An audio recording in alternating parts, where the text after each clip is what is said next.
I am a 23-year-old woman who lives alone. It was around 7 p.m. and it was starting to get dark outside. I cracked my window open to let in some fresh air while I got ready to go out.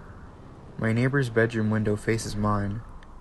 I barely know the guy, but we happened to exchange phone numbers one day just in case of an emergency. As I glanced out the window, I noticed my neighbor staring back at me with a frantic look on his face.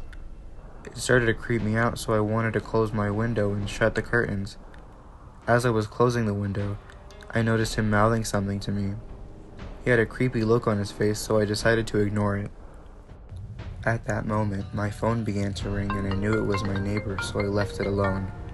After my phone stopped ringing, I heard footsteps rushing towards my room. My entire body froze in terror as I tried to think of what to do.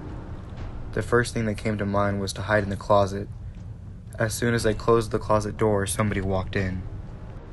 The person had a heavy set of footsteps, so I suspected it to be a large man. All I could do was watch as the shadow under the closet door moved across the room.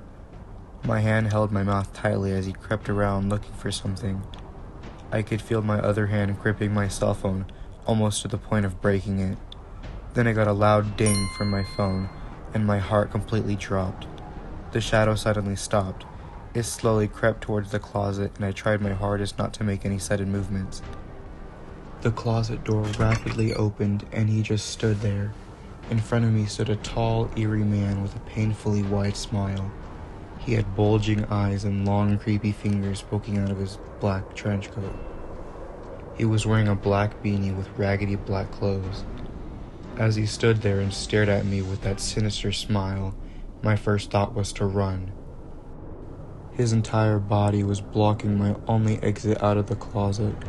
I was frozen in fear. His arm slowly reached out to grab me.